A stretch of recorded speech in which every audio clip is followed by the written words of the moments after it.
Hi, I'm Susan Drumm, and welcome to the Enlightened Executive, where your personal evolution sparks your leadership evolution. Each episode, we feature groundbreaking techniques and strategies to help you get the edge in personal and leadership effectiveness. And with me today, I am so grateful to introduce my guest, Sharon Salzberg. Sharon is a meditation pioneer, a world-renowned teacher, and a New York Times bestselling author. As one of the first to bring meditation and mindfulness into the mainstream American culture over 45 years ago, her relatable, demystifying approach has inspired generations of meditation. Sharon is the co-founder of the Insight Meditation Society and author of 11 books, including the New York Times bestseller Real Happiness and her seminal work, Loving Kindness. Her podcast, The Meta Hour, has over 3 million downloads and features interviews with top leaders and thinkers of the mindfulness movement. So welcome, Sharon. Well, thank you so much. So many of our listeners will know what loving kindness meditation is, but for those who don't, I'd love for you to start a bit about contrasting what it is and with contrasting it with other types of meditation. Mm-hmm. Sure. Well, I think probably a much more well-known form of meditation these days is mindfulness meditation. So I myself, I went to India to learn how to meditate. This was when I was in college. I was going to college in Buffalo, New York, and I heard about meditation in a university course. And I looked around Buffalo and I didn't see it anywhere. And finally created an independent study project and presented it to the university and said, I want to go to India and learn how to meditate. And they said, okay. So when I finally came back as a meditation teacher, I went twice. Came back, finished school, and then went back. I came back in 1974 as a teacher because my own teacher had told me to teach. And in those days, of course, you never heard the word mindfulness. And yeah, you use the word meditation, it was like, woo, that's a little strange, yeah, right. Kind of woo. And so it's been quite interesting for me to watch over these years how a word like mindfulness has gotten so prominent. So mindfulness is a quality of awareness that allows us to see our experience without so much clutter, without so many filters, without so many projections. One example, a very common example would be if we have physical discomfort or we have heartache, we have disappointment. Very commonly, we start thinking, what's it going to feel like tonight? What's it going to feel like tomorrow? What's it going to feel like next week? So not only do we have the actual situation, we have everything we've added to it in terms of our anticipation of a really bad time. Right. Yeah, and our interpretation of it. Yeah. Exactly. Right. We feel defeated. We feel overwhelmed and we don't need to. It's like some things are incredibly challenging, but we don't need that extra stuff on top of it. And so mindfulness helps us see much more clearly what our experience actually is in the moment. And that's what it's designed to do. Loving kindness meditation, which is it's like a sister practice, is very supportive, but it's distinct, is more a practice where we are, I call it the stretch. It's like we realize we're used to paying attention in a certain way, from a certain angle. We have kind of a rut, and we're just going to stretch a little bit and pay attention from a different angle. So a common example would be, let's say you're the kind of person who at the end of the day, you go back and you kind of evaluate yourself for the day. And let's just say you're the kind of person who pretty well only remembers the mistakes you made and what you didn't say quite right and how you flubbed some presentation, let's just say. So much so that your whole sense of who you are and all you'll ever be is locked into this really stupid thing you said at a lunchtime meeting. So loving kindness would be almost like saying to yourself, anything else happened today? We do that through the vehicle of wishing ourselves well. Instead of going through the list again of all of our flaws, it's making an offering to ourselves. May I be safe, be happy, so it's gift giving, it's offering. And some people feel a little alarmed at that because they feel they're moving from a true place to a place of denial or just being sentimental. But really, it's moving from perhaps a true place to another true place, which gets very little airtime. So in the end, what we come to is a much more complete picture of who we are. And then, that extrapolates. There are the many beings maybe that we work with or that are clients or something that we tend to objectify. We look through, we discount. And the question is, what happens when we, in effect, look at them instead of through them? Yeah. Yeah. And so it's a different world that gets created through that stretch. I love the focused intention of shifting perspective and noticing that our perspective when we're in those spaces that you mentioned is so narrow, and and we're not making it better by piling on, right? We're sort of beating ourselves up, and not much can get created from that. And it's just patterns that we've learned over time, right? And so the practice is taking specific time to shift that perspective and seeing what's possible as a result of that. Yeah, exactly. And I love the way you use the kind of narrow, the Latin language, because I think that's exactly what it is. We fixate, we get locked in, our world gets very small. Whereas it could be more open. And really, we meditate in two different ways. Mm-hmm. One is like a dedicated period, which we may be sitting, we may be walking, we may be lying down, whatever the posture is. But it is a period where our goal, our intention is just to deepen qualities like mindfulness or compassion. It's not to also figure out our strategic plan. That may come up for sure, but that's not the intention. And that period doesn't need to be very long. Neuroscientists, friends of mine, tell me that the last one I spoke to about it said 12 minutes a day, 3 to 5 times a week will actually change your brain in measurable ways on fMRI machines. And how does it change your brain? Like, meaning in what way? Happens in your brain? Yeah. Yeah. Well, I'm not a scientist, but apparently, centers like the amygdala, which govern emotional hijack, fight or flight, they actually get smaller. And centers that have to do with executive function, which is actually the term, clearer decision making, not panicking, and making decisions because of like just a kind of vague thing that's flitting by, and then suddenly you're on a road that you actually regret. Having more clarity in those ways, they strengthen, they actually grow. And there are conduits that, that shift and change. So I said to my neuroscientist friend, first of all, I don't know if it's that healthy to go for the bare minimum, So right. Yeah. I usually say, can you do 20 minutes a day? If you can't, that's okay. Do what you can do. And I also say, and this is just a question of self-knowledge, that for me, 3 to 5 times a week is not the most useful model. Because if it were me, it would be Monday. And I think I'll start on Wednesday. Yeah, then it'd be Wednesday. And I'll think I'll do it 3 times on if Saturday. You're not doing it every day, it doesn't become that ingrained habit that you need it to be. So every day is every day. So that's one aspect. The other aspect is what we call short moments many times. Or in one book I wrote, I called it stealth meditations. It's like what you do at work that nobody knows you're actually meditating. That's interesting. Yes. The cup of tea, and just you feel the warmth of the teacup, and you smell the tea, and you taste the tea, and it's like just for a few moments, you're not multitasking. Mm-hmm. Really present to what you're doing, That's body right. sensations, your breath, all of those pieces. That's right. One of the things I want to touch on is the resistance people that may have to meditation, those that aren't regular. I had that resistance I think I started about 8 or 9 years ago. And I always thought there's no way I can stop thinking. My mind goes too quick. It's got a million inputs all the time. This is frustrating. I'm not going to do it.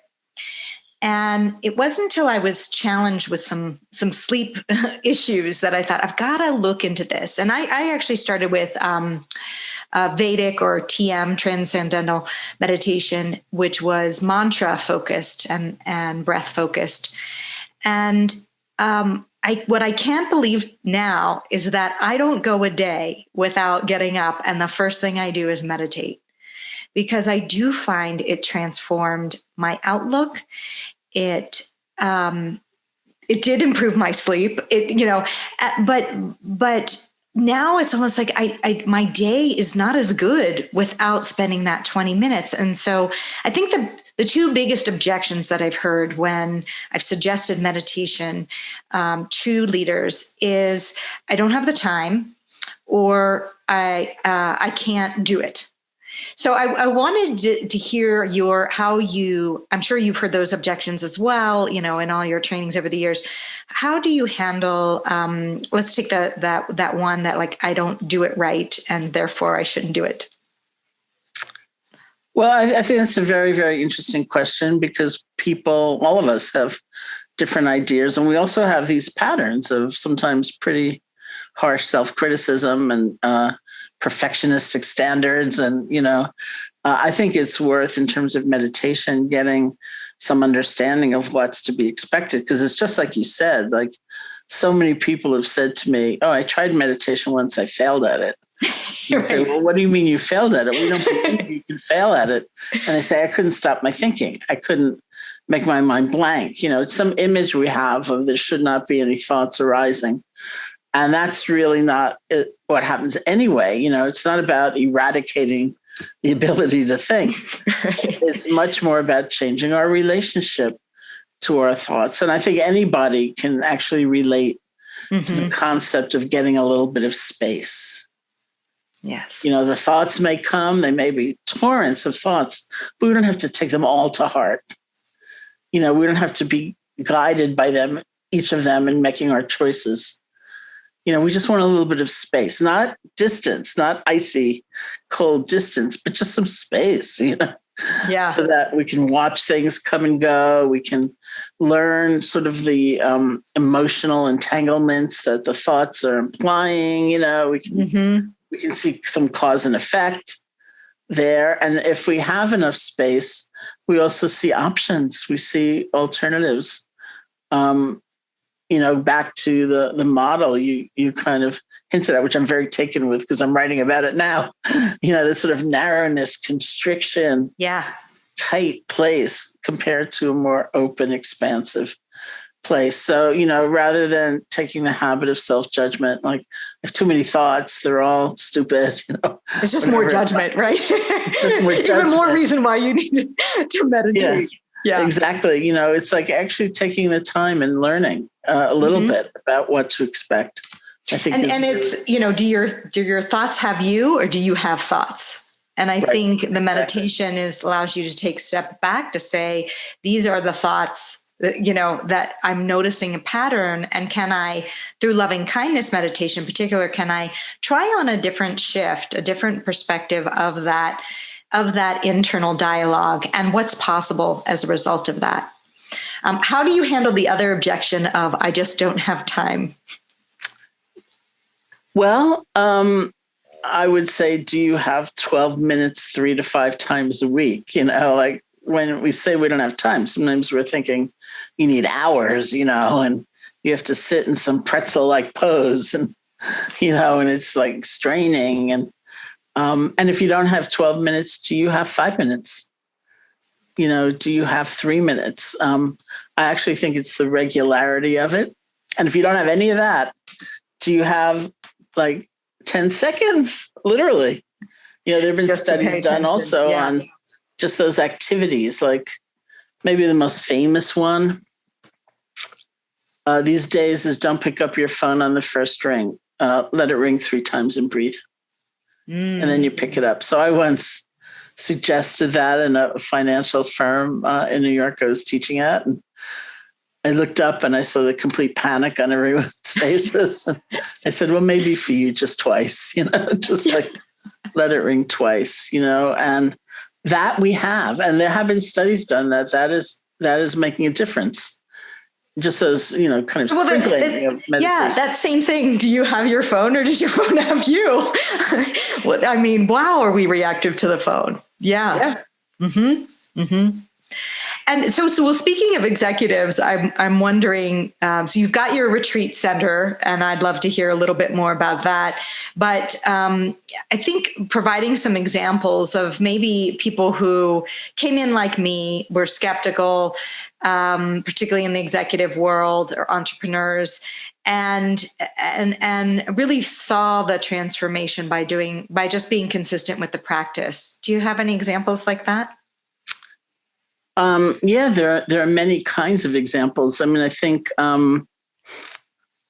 think leadership sometimes has gotten redefined for people through their own meditation practice. Like I'm thinking of my favorite question in going into a workplace or an organization is, how many other people need to be doing their job well for you to do your job well? Because actually we live in an interdependent universe. And we need to have a sense of connection to all these different parts. And I recently asked that question in that context, and people weren't that into it. They didn't feel that resonant with it. Then I said, okay, for those of you who work outside the home, how are you getting there? And is there a mode of transportation where you're counting on somebody actually providing that service? And they thought, oh yeah, I like my car mechanic to pay attention when they work, right. I'm really counting on that. And how about if you happen to eat, yeah, and you're not growing your own food? And then we just realized that. So I've seen that, most recently in a physician who ran a large medical practice in a hospital. And it makes a difference in how you approach your employees and how you recognize that feeling of being on a team. And then there's just, of course, people in the financial world are coming to mind right now who there's just the question of personal stress. So really there are almost two aspects. There's the personal stress, not being able to sleep. Yes. And having these wildly unrealistic perfectionistic standards for oneself. And being able to not lose a sense of excellence, and not lose that sense of an edge, really, wanting to be at the edge of your capabilities, but not with that kind of, meanness toward yourself. Yes. Or harshness, and understanding that, you will work much better with periods of rest and release and renewal, and then coming back and so on. So there's oneself, and then there's the culture, of the organization or the team or whatever, dimension. The word culture is interesting because it might mean your own body and mind. It might mean your desk. Yeah. It might mean your team. It might mean your company. And I've seen people, make incredible efforts to create what they call a culture of wellness at work, and watching how, I'm thinking of one woman executive in the fashion world, and she would talk about these things she would institute about feedback and people learning to listen to one another and being together in a different way and being able to reveal some vulnerability with one another, like be a human being. And then she'd say, and the clothes need to get made, so it's not losing sight of what the objective is. Absolutely. Absolutely. But I also think, what I've learned over time is how you treat yourself is how you treat others. And what I love about the loving kindness meditation is it's really building that self-compassion towards yourself. And the more that you are loving and kind to you, the more loving and kind that you bring to the workplace. Doesn't mean that you don't hold high standards, that you're focused on achieving important objectives, but it's how you're doing it. Mm-hmm.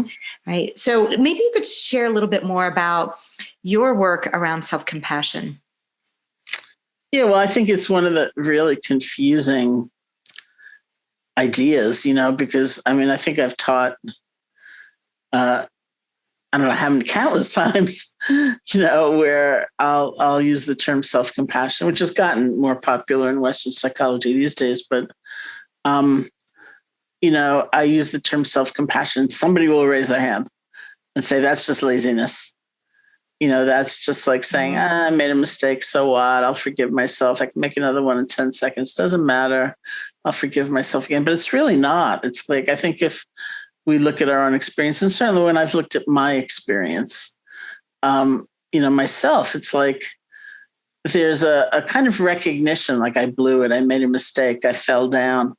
That's important, and it's painful often, but it's got a flavor of like lessons to be learned. What can I take from this to go on with a determination to be different, or maybe making amends, maybe trying to rectify something. So it's not being oblivious, but it's different than this kind of endless self-recrimination. Like, yeah, I can't do anything right. I never do anything right. Why do I even try? It's like, this is so terrible, which we actually do, and it's just a place, I think, that we come to of realizing that when we indulge in that kind of harshness and punitive atmosphere, that not only are we taking a tremendous amount of time, but it's so demoralizing, we actually emerge exhausted rather than with that sense of wherewithal. So if we look at, like, where does resilience come from? What does it look like? You've got to have some energy because you're starting over, right? You're bouncing back. Yes. And if the way you speak to yourself just drains you of energy, it's not going to work. No. And I think, given the importance of, working through the pandemic, coming out of it, just how you're building resilience with yourself and with your teams, so more important than ever to be focusing on that.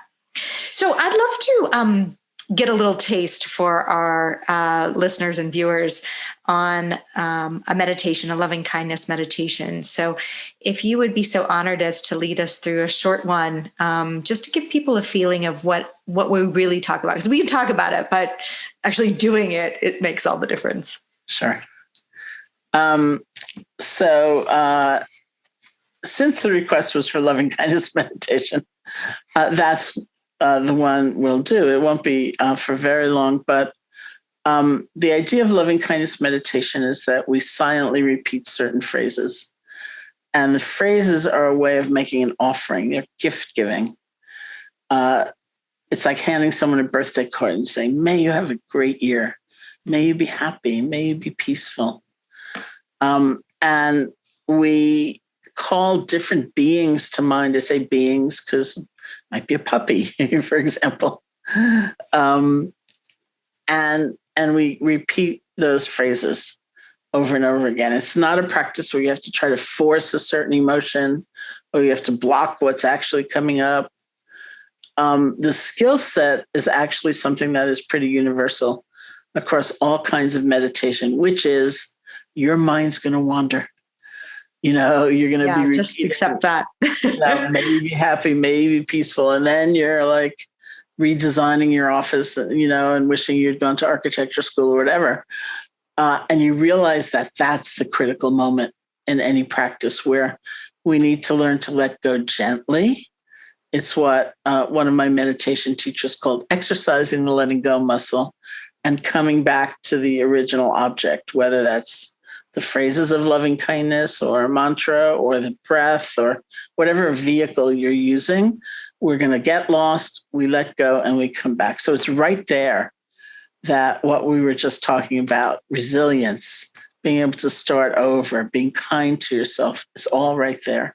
Mm-hmm. So if your mind wanders 1 billion times, don't worry about it. If you fall asleep, don't worry about it, because it's the next moment that is really most critical.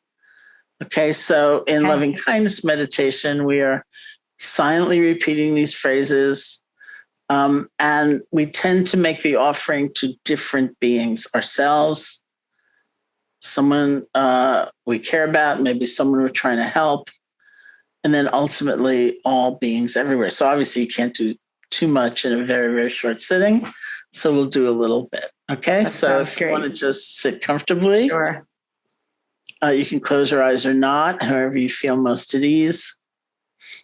Now, when I become silent, that's the time when you can put into practice what I've just suggested. So see if you can have your energy just like settle into your body.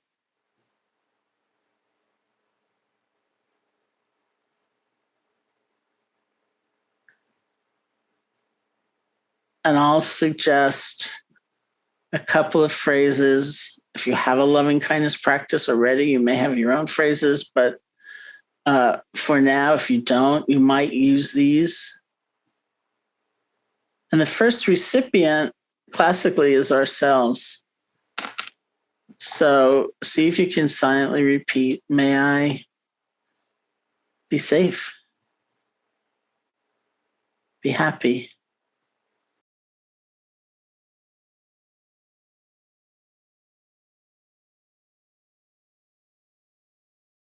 live with ease. Live with ease means in the things of day-to-day life, livelihood, family, may it not be such a struggle.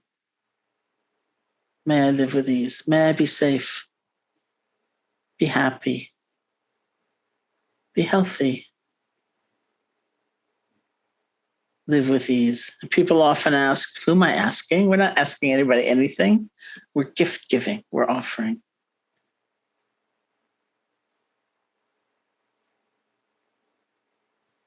And see if you can repeat the phrases with enough space and enough silence so that it's a rhythm that's pleasing to you.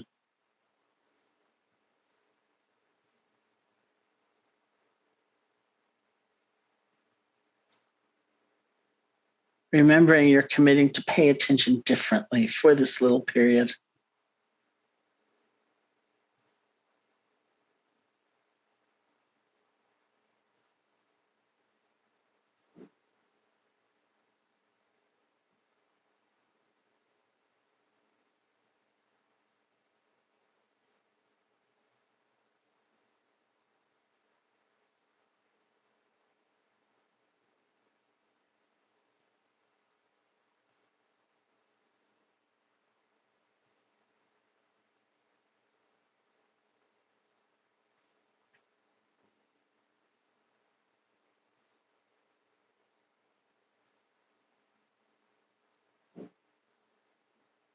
And see if you can think of somebody who's helped you in some way. Maybe they've mentored you, maybe they've helped you directly, or somebody who's inspired you, even from afar.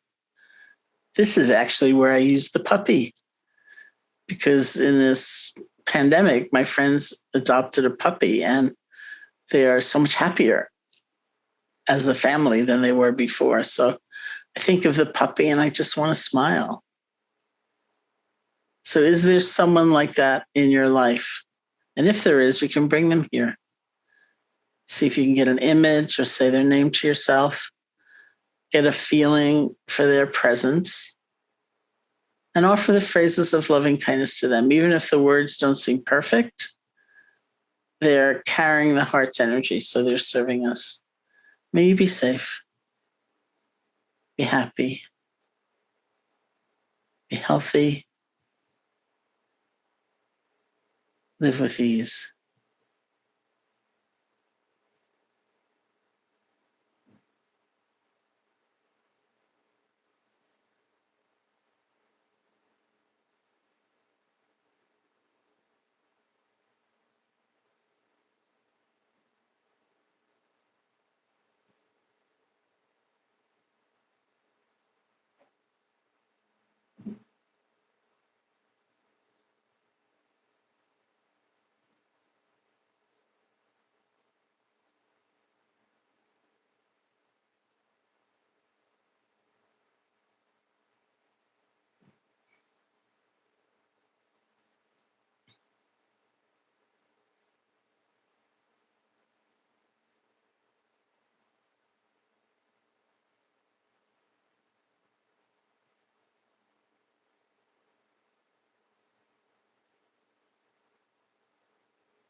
Let's just see who comes to mind. We're going to have a gathering. Friends, family, colleagues, puppies, whoever appears, and we'll offer loving kindness to the group, to the collective. May you be safe, be happy, be healthy, live with ease.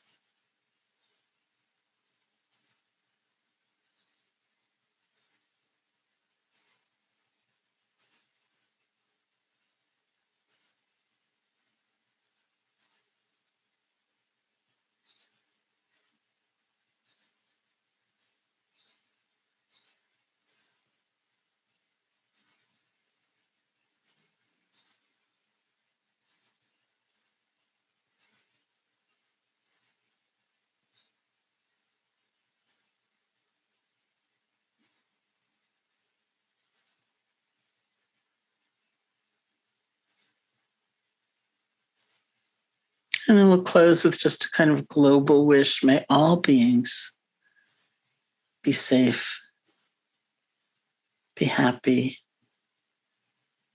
be healthy, live with ease. All people, all creatures, all those in existence, near and far, known and unknown. May all beings be safe, be happy, be healthy, live with ease.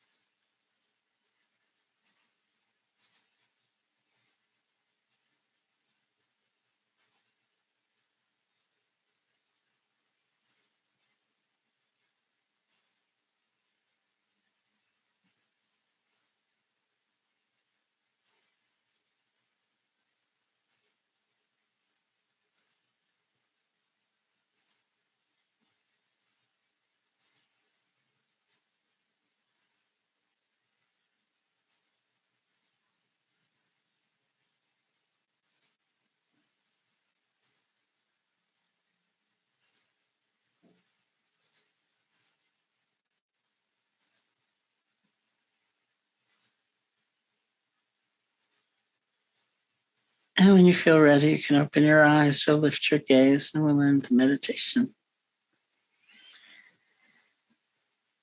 Thank you so much for that very powerful meditation. When I do that work and I take that moment to stop, all the problems and anxiety that's sort of a low-grade fever in the background seems to be lifted. And I come out with this sense of radiance and just such excitement in a way to be alive. And what a way to engage now with others with that feeling, right? So incredibly powerful. I guess one question that people may have who haven't done this before, does it matter the phrases that you use, or can you just choose any that feel resonant to you as you go through that? You can really choose any phrases. I think the main point is that they're big enough, they're general enough, so that as you move from category to category, you can more or less stay with the same phrases. We don't always stay with the same phrases, but you don't want the burden of every time you think of a new friend, for example, to think, what about you? You're not looking for a new apartment in New York. So what about you? So that's why it's things like happy, free, yes, filled with loving kindness, whatever it might be. And so if someone wants to then repeat that process from what we did today, the first is offering the gift to yourself, and then offering a gift to someone who inspires you or a mentor, and then offering the gift to the people in your life, and then offering the gift to all beings everywhere. Yeah. And often it depends on how much time you have or what's happening in your life. Like there may be others, that you're including before you get to the the larger category. It may be a friend who's struggling right now. Yeah. And you really want to, bring them closer in some way into your consciousness. And yeah, so absolutely. I made a joke once, which is actually kind of true, which is my specialty is medical loving kindness. So anytime you have surgery, just let me know the time. And hopefully I'm not on the East Coast and it's not like, 2 a.m. Right. Well, this has been amazing. Where can people learn more about your work, about your retreat center, if you want to say anything about that, and just about the practice? My website is probably the best place for me, and my schedule, and, to kind of branch out into looking at the practice. And that's SharonSalzberg.com. Salzberg spelled with an E, not with a U. So you have to make sure your spell check doesn't change it back to you. The retreat center is the Insight Meditation Society. It's in Barre, Massachusetts, and like all such places, we've been closed since March 2020, but we are about to open again. And, great. So we started in 1976, and it's still here, and it's still flourishing. In so many ways, we also institute a lot of online programming because we were closed and physically, and that's going to continue in many ways. And actually, you can find me and other teachers there as well. Well, that's wonderful. Well, I am so grateful for your time today. So thank you for joining us and taking us through that beautiful meditation. Well, thank you so much. It's been a real delight to be with you. And if you like this episode, you're not going to want to miss my interview with Patrick McKenna, an uber successful investor who's learned to have his ambition fueled by love, not fear. And another person that Sharon knows as well. That's right. Say hello for me. I will. And thank you. Thank you for your time. Hope you enjoyed today's episode, and I'd like to point you to the next important step. Hit the subscribe button and the bell to get notified when we release new content. I'll see you on the next episode of The Enlightened Executive.